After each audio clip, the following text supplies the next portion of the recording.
छत्तीसगढ़ में नक्सलियों का खात्मा लगातार जारी है। आज की मुठभेड़ में 3 नक्सलियों के शव बरामद कर लिए गए हैं। बीजापुर के इंद्रावती क्षेत्र के अंतर्गत जंगल में माओवादियों के उपस्थित होने की सूचना मिली, जिसके बाद डीआरजी बीजापुर, डीआरजी दंतेवाड़ा और एसटीएफ की संयुक्त टीम ने माओवाद विरोधी अभियान को शुरू किया। इसी दौरान मुठभेड़ हुई और मुठभेड़ में 3 वर्दीधारी माओवादियों के शव बरामद किए गए।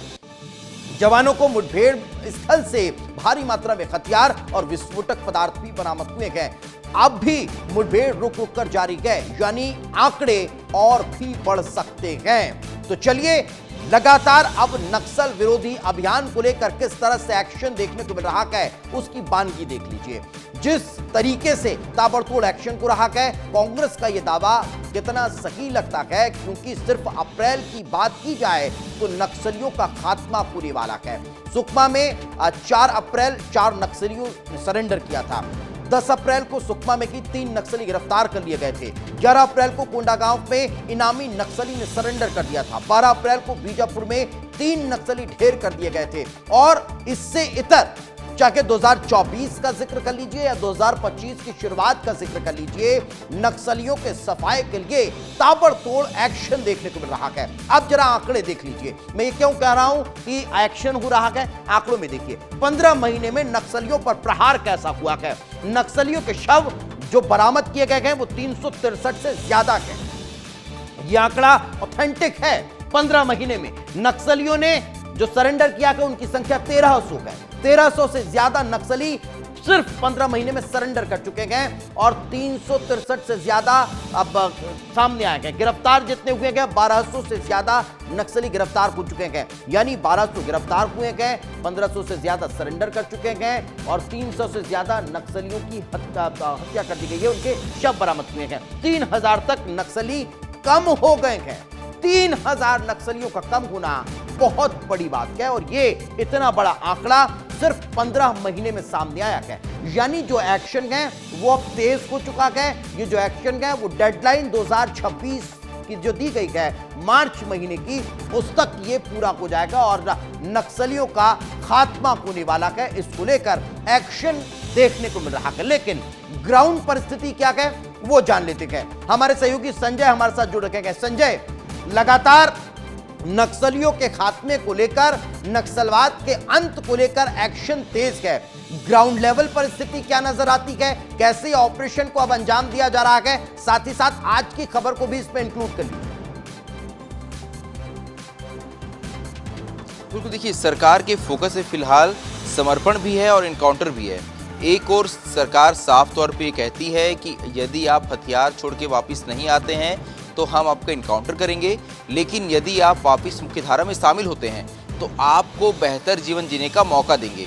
हम आपके स्किल डेवलपमेंट के लिए काम करेंगे, हम आपको खेती के लिए ज़मीन देंगे, हम आपके लिए रोजगार की साधन उपलब्ध कराएंगे, साथ ही आपको एक मुफ्त राशि प्रदान करेंगे ताकि आप एक बेहतर जीवन जी पाएँ। तो नक्सलियों के सामने फिलहाल सरकार ने 2 ही रास्ते छोड़े हैं। आज की अगर घटनाओं की बात की जाए तो देखिए, बीजापुर में इंद्रावती टाइगर रिजर्व के इलाके में एक बड़ा इनकाउंटर हुआ जिसमें फिलहाल 3 नक्सली मारे गए हैं। तीनों ही नक्सली वर्दीधारी हैं। इनके पास से बड़ी मात्रा में हथियार और बारूद भी मिला है। वहीं दंतेवाड़ा की बात की जाए तो वहां 8 नक्सलियों ने समर्पण किया है।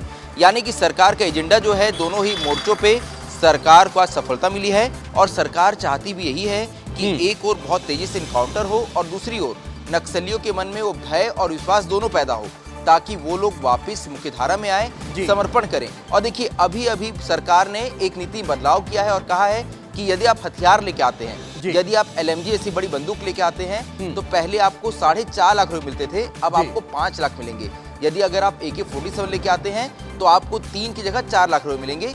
ये बिल्कुल तत्काल की ब्रेकिंग है जो सरकार ने अभी कुछ मिनटों पहले इसमें बदलाव किया है। कुछ देर में चैनल में ये खबर फ्रेश होने लगेगी, लेकिन मैं खबर इसलिए बता रहा हूँ दीपेश, ताकि पता चले कि सरकार समर्पण को लेकर कितनी अधिक एग्रेसिव है। सरकार बिल्कुल संजय इसे फिर से दोहरा दीजिए। न्यूज इन एक्शन का मतलब ही है, न्यूज इन एक्शन का मतलब ही यह है कि इसमें कैसे ताबड़तोड़ एक्शन को रखे गए वो आपको त्वरित बताए जा रखेंगे। जरा फिर से दोहरा दीजिए कि ये जो अभी नया डेवलपमेंट हुआ है संजय।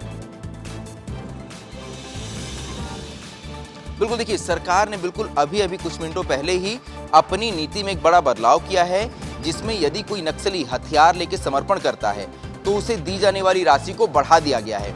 यानी कि सबसे खतरनाक हथियार माना जाता है एलएमजी को, यानी कि लाइट वेटेड मशीन गन।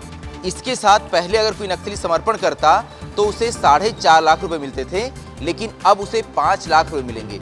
वहीं दुनिया की सबसे इफेक्टिव बंदूक AK-47 को लेकर यदि कोई नक्सली समर्पण करता है तो पहले उसे मिलते थे 3 लाख रुपए, लेकिन सरकार ने उस राशि को बढ़ा के 4 लाख रुपए कर दिया है। बिल्कुल बिल्कुल इसी तरह संजय, मैं बाकी आपको अब रोकना हथियारों के साथ जी समर्पण करने वाली राशि को भी सरकार ने बढ़ा दिया है। जी जी बिल्कुल बिल्कुल संजय। तो एक बड़ी जानकारी इस वक्त विस्तार न्यूज के इस खास शो न्यूज इन एक्शन में हमारे सहयोगी संजय दे रहे थे कि अगर नक्सली एलएमजी के साथ सरेंडर करते गए तो पहले उन्हें 4.5 लाख रुपए मिलते थे, मगर अब वो राशि बढ़कर 5 लाख रुपए हो गई है। तो वकील अगर AK-47 के साथ सरेंडर कर रखे गए तो पहले के अपेक्षा अब उन्हें और ज्यादा राशि दी जाएगी।